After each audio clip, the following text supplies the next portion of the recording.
জয় শ্রীকৃষ্ণ।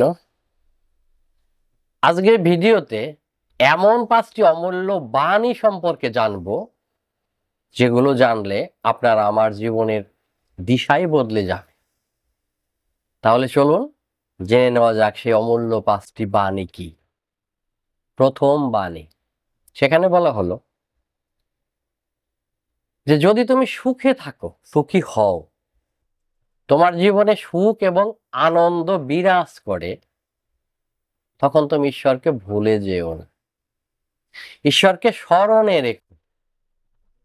আর যখন তুমি দুঃখী হও, কোনো কারণে তোমার জীবনে দুঃখ কষ্ট নেমে আসে, তখন ঈশ্বরের উপর বিশ্বাস হারিও না, তার উপর ভরসা রেখো, তাহলেই কল্যাণ হবে।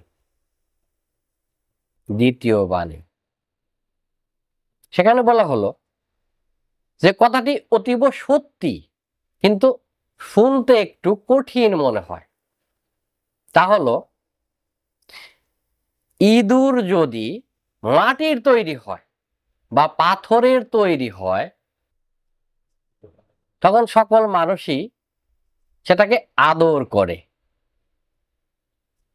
হয়তো পূজাও করে, দেবতাদের বাহন রূপে, বাহন হিসাবে মান্য করে, হয়তো পূজাও করে।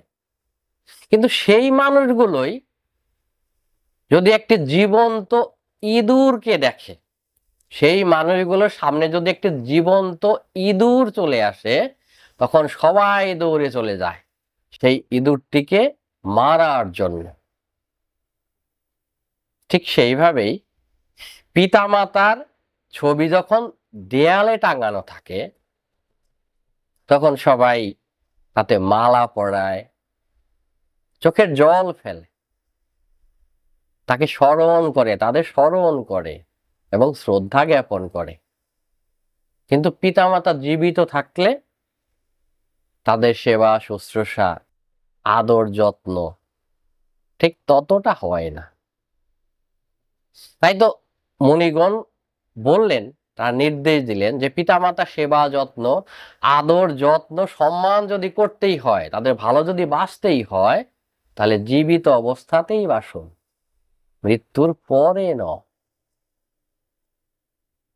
তৃতীয় বাণীতে বলা হলো যে কাক কোকিলের আওয়াজকেও হয়তো ছাড়িয়ে যেতে পারে তার কণ্ঠে, তার আওয়াজে, কিন্তু সে তার কণ্ঠকে কোকিলের মতো মধুর করতে পারে না।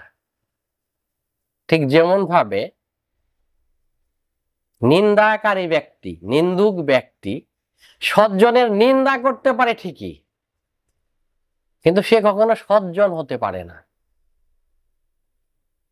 4 নম্বর বাণী, সেখানে বলা হলো যে বৃষ্টি এবং রোদ মিলেই রামধনু তৈরি হয়, অর্থাৎ রামধনু তৈরিতে বৃষ্টি এবং মেঘ উভয়েরই দরকার। ঠিক তদ্রূপ ভাবেই জীবনকে সুন্দর এবং সফল করতে, সার্থক করতে হলে আমাদের জীবনে সুখ এবং দুঃখ উভয়েরই প্রয়োজন। শুধু বৃষ্টি যেমন রামধনু তৈরি করতে পারে না, ঠিক তেমনি ভাবে শুধু সুখও জীবনকে পূর্ণতা দিতে পারে না। সুখ এবং দুঃখ মিলেই জীবনের পূর্ণতা দেয়, জীবনকে খাঁটি করে।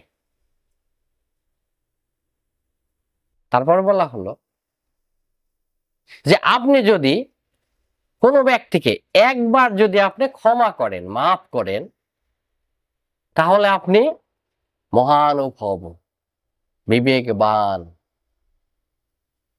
যদি দ্বিতীয়বার ক্ষমা করেন সেই লোকটিকে, তাহলে বলা হবে যে আপনার হৃদয় অত্যন্ত বড়, আপনি নরম মনের মানুষ।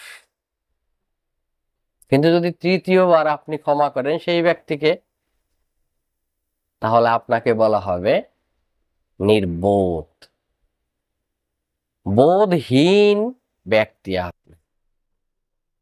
এটা গুণীজনরা বলে থাকে। আশা করছি এই উপদেশগুলো আপনার আমার জীবনের অনেক মূল্যবান হিসাবে পরিগণিত হবে, আমাদের জীবন চলার পথকে সুগম করবে।